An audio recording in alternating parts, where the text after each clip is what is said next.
Okay, in this problem, this is about recording stock options.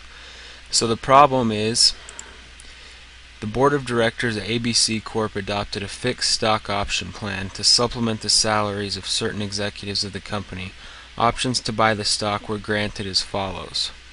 So you have the date here, when the option was granted, the employee, the number of shares the option is good for, the exercise price, the price of shares at date of grant, and the option of the value, or the value of the option at the date of the grant.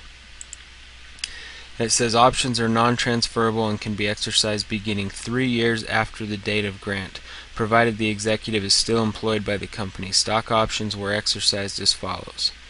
So in this problem, it just assumes that all the employees still work there when their 3 years were up, and that they all exercised their options, the full option.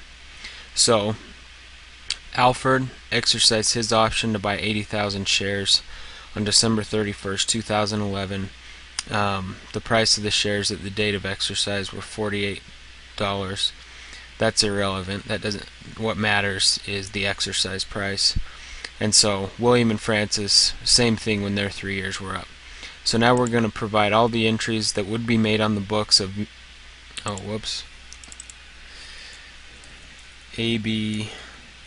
ABC Corp relative to the stock option plan for the period 2008 to 2013 inclusive. Now, on December 31st, 2008, if we go back to Alfred here, he had 80,000 shares at an option value of $9.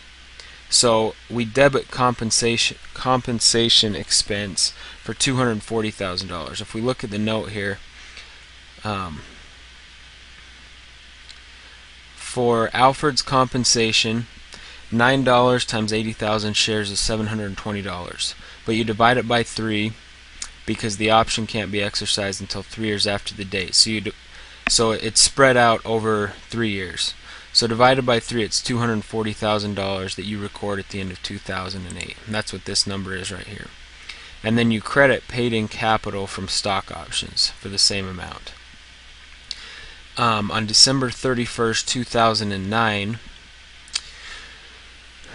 you have a debit to compensation expense of $390,000, and the reason that is you have the same $240,000 for year 2 from Alfred, plus you have William's compensation of $10 per option times 45,000 shares divided by 3 again.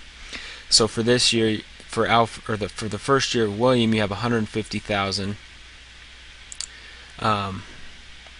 And we record the $240,000 plus $150,000. That's $390,000. So you can probably see how this goes. And you also credit paid-in capital from stock options for $390,000.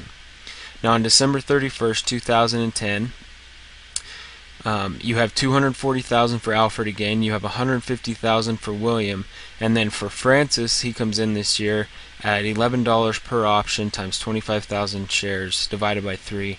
That's $91,667. It's rounded to the nearest dollar. You add those together and you get $481,667.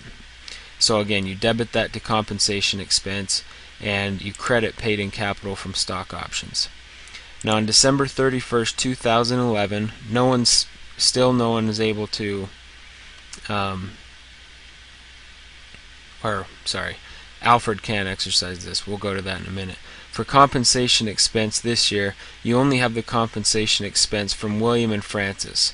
Alfred's is complete, so you have the $150,000 from William and $91,667 from Francis, and that gives you $241,667. And that's what you debit and credit right here. Now, on December 31st, 2011, Alfred can exercise his option, and it goes like this. You debit cash for $2,400,000, paid in capital from stock options $720,000. You credit common stock at $1 par for $80,000, and paid in capital in excess of par for $3,040,000. Now, the reasons you do this: for cash, Alfred exercised his option and purchased $80,000 shares at $30 per share, which is what his option was. That gives you $2,400,000. Right here in paid in capital from stock options, that's what we were crediting the whole time because that represented his investment. So this is the paid in capital that represents the investment of the work by Alfred. It's the total value of his options when they were granted. So if you remember, the total value of Alfred's options was $720,000. Then you have to credit common stock for the $1 par, so $1 per share gives you $80,000, and the balance is the paid in capital in excess of par. So this is, these obviously equal this up here, your debits. And on December 31st, 2012, you've got compensation expense of just Francis. So it's his 1 year. It's 11 times 25,000 divided by 3. That's the 91,666. Up here we had 667, and we rounded down on the last one. Whoops, right here.